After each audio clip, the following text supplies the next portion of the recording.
Le but ici, c'est l'étude de variation de la fonction f de x qui est égale à exponentielle de x sur 1 moins x.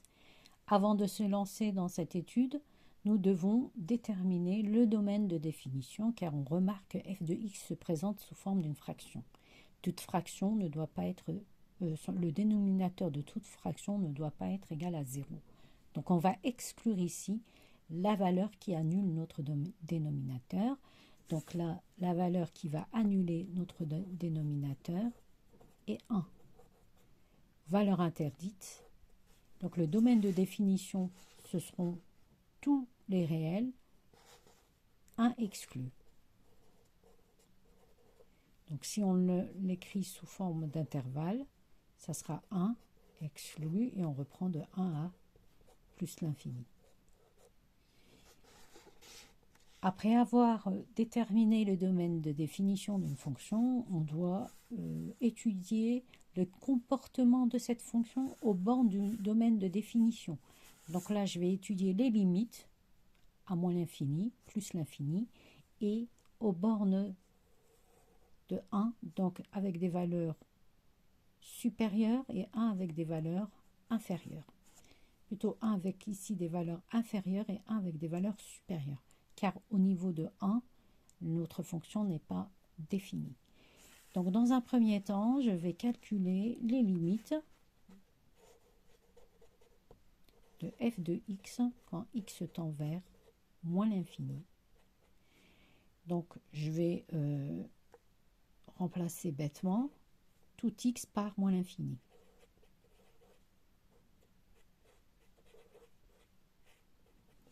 Donc exponentielle moins l'infini, ça nous donne 1, 0.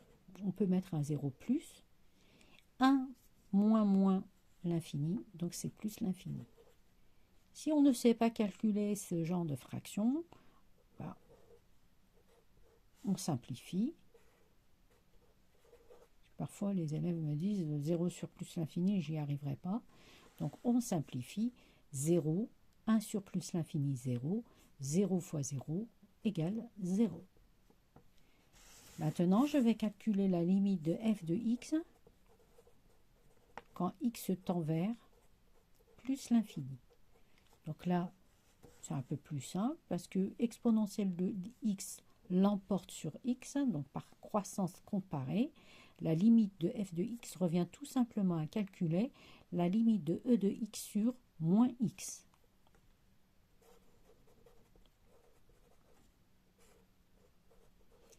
Je sais que la limite de e de x sur x quand x tend vers plus l'infini, c'est égal à plus l'infini, car l'exponentielle tend plus vite que x à plus l'infini en plus l'infini.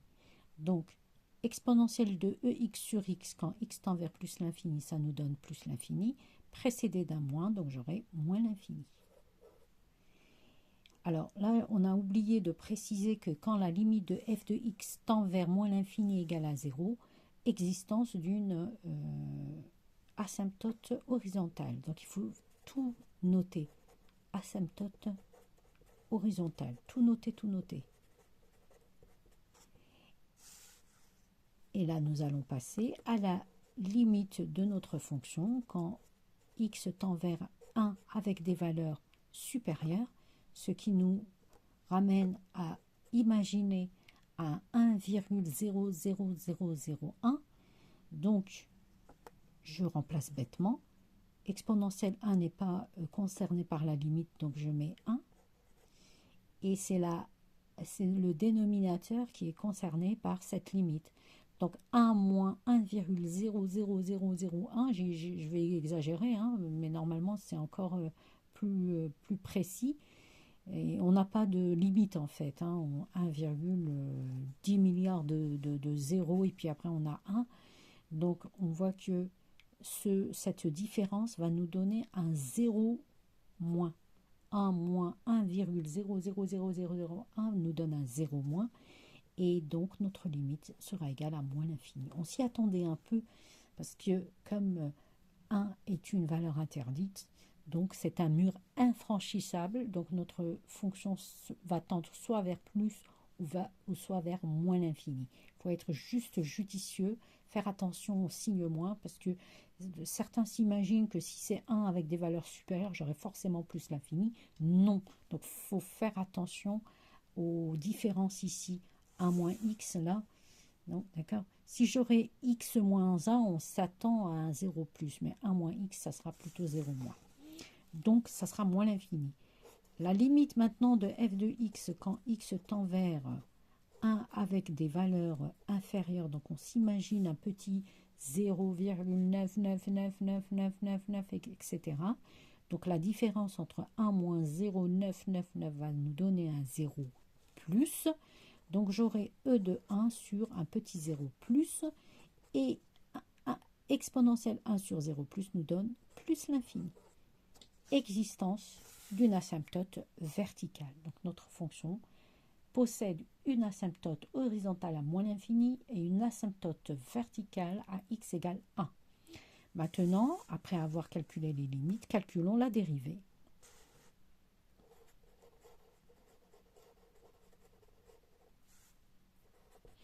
Donc on remarque ici que notre fonction se présente sous la forme u sur v. Donc on va tout simplement appliquer la formule de u sur v qui est égale v' au carré, v u' moins uv. Donc avant de se lancer dans ce calcul, je pose, on pose tout le temps le u et le v, on termine aussi u', v' pour faciliter les calculs. Donc u exponentielle de x, u' exponentielle de x. La dérivée d'exponentielle de x est égale à exponentielle de x. v 1 moins x et la dérivée de 1 moins x est égale à moins 1. Maintenant, je viens remplacer bêtement les valeurs. Donc, v, c'est 1 moins x, fois la dérivée de e de x et e de x, moins. Donc, j'ai toujours e de x et la dérivée donc v' est égale à moins 1 sur 1 moins x, le tout au carré. Ne développez jamais le dénominateur, car le but ici, c'était une étude de signe, et le signe de 1 moins x, le tout au carré, est tout le temps positif. Donc, ne le développez jamais. Donc là, j'ai 1 moins x, le tout au carré. Je vais faire un peu le ménage. Donc, et aussi, n'essayez pas de développer les e de x quand vous avez des fonctions avec des exponentielles. Essayez plutôt, dans un premier temps, de factoriser par e de x. Donc, je factorise e de x. Il me reste, j'ouvre une parenthèse, il me reste 1 moins x, 1 moins, et 1 moins, donc plus 1. Et là, je vais additionner. Donc là, j'ai e de x, 2 moins x, sur 1 moins x au carré. Et le tour est joué. Donc la dérivée, toute simple, j'ai factorisé, je l'ai simplifié. Il ne me reste qu'à étudier son signe. Avant d'étudier le signe de la dérivée, je résous f' de x égale 0 pour trouver les valeurs qui annulent cette dérivée et établir facilement un tableau de signes. Donc f' de x égale 0 si seulement si e de x fois 1 moins x, plutôt e de x fois 2 moins x égale 0, et bien sûr 1 moins x différent de 0, on l'avait déjà exclu la valeur. Donc 2 moins x égale 0 si 2 égale x. Donc on va le faire ensemble ici. f' de x égale 0 si son numérateur est nul. Donc j'ai 2 moins x égale 0. Donc x égale 2. E de x est tout le temps différent de 0. Donc il n'est pas concerné. Et là, on obtient finalement un petit tableau de signes qui regroupe tout. Donc je mets le 1, la valeur interdite, je mets le 2 qui annule notre dérivée. Ici, je vais mettre de moins x. Je vais mettre e de x. Pourquoi pas? Pour ceux qui ont un peu de difficulté, je remets 1 moins x le tout au carré. Je remets le f' de x qui est égal au produit de moins x fois e moins x sur 1 moins x au carré. Et je couronne tout ça avec les variations de la fonction f de x. Donc 1 n'annule que ça. Il rend indéterminé notre fonction et indéterminé f de x, valeur interdite. Le 2 n'annule que 2 moins x, annule notre dérivée et considéré comme un extrémum, soit un maximum, soit un minimum pour la fonction. 2 moins x, donc s'annule en 2. En dessous de 2, si je prends un 0, j'ai une valeur positive, valeur négative au-delà de 2. Et de x tout le temps positive, la fonction exponentielle, plus fois plus nous donne plutôt là 1 moins x au carré plus, donc nous donne un plus, ici j'ai un plus, moins fois plus, moins fois plus, moins. Donc notre fonction sera croissante de moins l'infini à 1, encore croissante, elle reprend sa croissance parce que elle croise ce petit mur x égale 1, donc elle va reprendre son chemin et là décroissante, donc elle a un maximum au niveau de 2. Je mets toutes les valeurs, donc la limite de f de x quand x tend vers moins l'infini, j'avais trouvé 0. À 1, des valeurs inférieures plus l'infini. Elle repart de moins l'infini pour atteindre un maximum à exponentielle moins 2. Donc là, je calcule f de 2. f de 2 égale exponentielle de 2, plutôt moins exponentielle de 2, pardon.